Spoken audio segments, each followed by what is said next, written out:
మిత్రులారా, చాలా సంతోషం.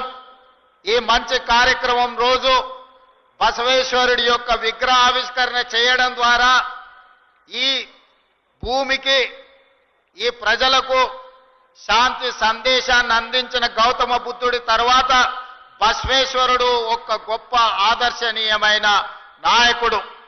వారి ఆదర్శాలు సామాజిక న్యాయం, వారు ఆనాడు గ్రామ మంటపాలు వారు ఆనాడు సమాజంలో అణచివేతకు గురైన సామాజిక వర్గాలకు, మహిళలతో సహా దళితులకు, గిరిజనులకు, ఆదివాసీలకు, బలహీన వర్గాలకు, మైనారిటీలకు న్యాయం జరగాలి అనంటే వాళ్ళ సమస్యలు తెలవాలి. ఆ సమస్యలను చర్చించాలంటే అనుభవ మంటపాల ద్వారా ఆనాడు ప్రజల యొక్క సమస్యల్ని తెలుసుకున్న విశ్వ గురువు ఈనాడు బసవేశ్వరుడి యొక్క విగ్రహాన్ని ఆవిష్కరించుకున్నాం. ఆ అనుభవ మంటపాల ఆదర్శమే ఈనాడు శాసనసభలు, పార్లమెంట్లు మనం నిర్వహించుకుంటున్నాం.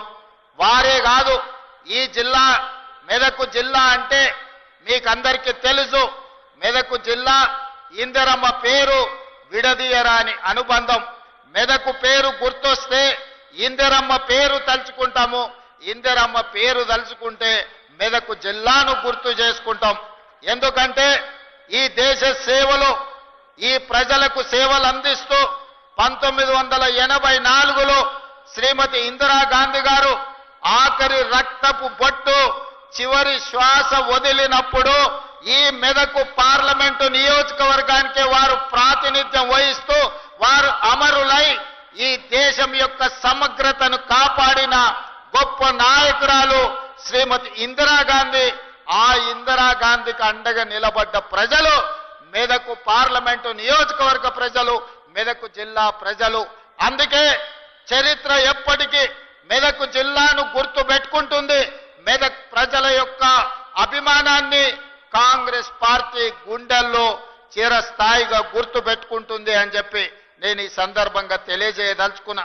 వారే కాదు, మెదక్ జిల్లా అంటే బాగారెడ్డి గారు, ఈశ్వరీబాయి గారు, మా అక్క, మా ఆడబిడ్డ గీతారెడ్డి గారిని ఈ ప్రాంత ప్రజలు ఎప్పుడు గుర్తు పెట్టుకుంటారు.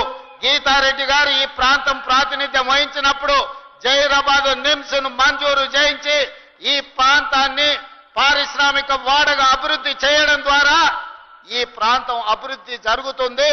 తెలంగాణ యొక్క గేట్వే ఆఫ్ ఇండస్ట్రీస్ జైరాబాద్ కావాలి అని వారు ఆనాడు ఇక్కడ 12,600 ఎకరాలతోని ప్రపంచానికే ఒక పారిశ్రామిక వాడను ఆనాడు మంజూరు చేయడం జరిగింది.